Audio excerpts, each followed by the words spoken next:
देखिए आपके साथ ये प्रॉब्लम है क्या, टाइम टेबल और टारगेट, इन दोनों के बीच में बड़े फंस जाते हो।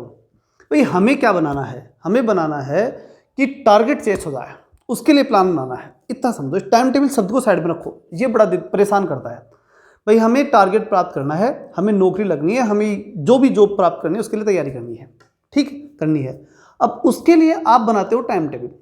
अब टाइम टेबल में प्रॉब्लम क्या आती है कि आपके टाइम टेबल बनाने का तरीका ही बड़ा स्पेशल होता है। क्या करोगे, एक सब्जेक्ट आधे घंटे, उसको 2 घंटे, इस प्रकार से पढ़ना शुरू करते हो। अब ये प्रॉब्लम ये क्रिएट करता है कि आप जिस सब्जेक्ट को आज आधे घंटे पढ़े हो ना, 5 दिन बाद में वो बोरियत महसूस करोगे, फिर कहोगे नहीं इस सब्जेक्ट की जगह ये सेट करता हूँ, वो करता हूँ, और इसमें लगे रहते हो एक अलग ही दुनिया में, कोई मतलब नहीं है, कोई टारगेट चेस नहीं हो रहा, कुछ नहीं, तो फिर क्या करेगा।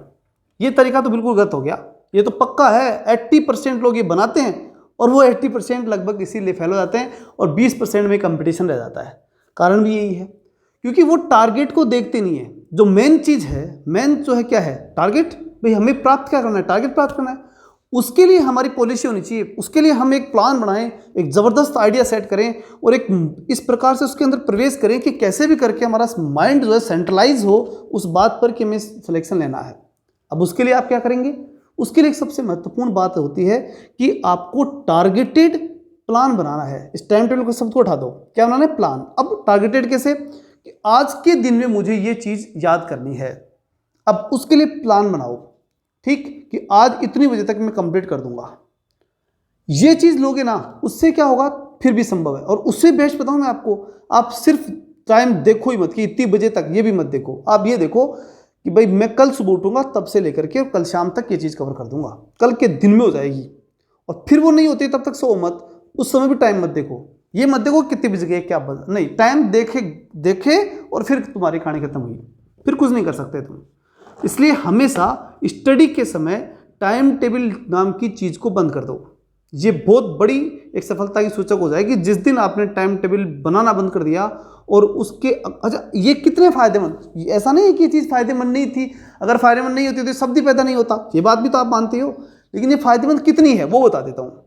कितनी फायदेमंद है, बस एक लिमिटेड फायदा देती है। क्या, कि जब आपकी पढ़ने की बिल्कुल आपके माइंड में कोई रूपरेखा नहीं है ना, उस समय आपका एक माइंड सेट कर सकती है, शुरुआती स्तर पर एक माइंड सेट, कि हाँ मुझे पढ़ना है और मुझे ये किताब पढ़नी है और इस प्रकार से सिलेबस कवर करना है। शुरुआती स्तर पर आपको फोकस दिलाने के लिए चीज़ काम की हो सकती है, लेकिन सफलता के लिए बिल्कुल बाधा ही है। ये आपको ज़्यादा बड़ा लाभ दे नहीं सकती, ऐसा मेरा मानना है और मैंने जो अनुभव किया है। सीधी और सबसे बढ़िया फायदेमंद चीज़ तो यही है उसमें, टारगेट जो भी है, 1 दिन का बनाओ, 1 हफ्ते का बनाओ, 1 महीने का बनाओ। और वो टारगेट अगर नहीं मिल पा रहा है तो उस पर काम करो कि मैं टारगेट क्यों नहीं बना पा रहा या क्यों प्राप्त नहीं कर पा रहा। अगर वो करोगे तो निश्चित मान के चलो कि आपको बड़ी सफलता उसमें मिल जाएगी। वहीं पे सुधार करो, वो ये गुंजाइश सुधार करने की, बस वो सुधार करते जाओ। उस सुधार को करते करते आप निश्चित रूप से अपने लक्ष्य तक पहुंच जाओगे, ये पक्की बात है। और बताओ।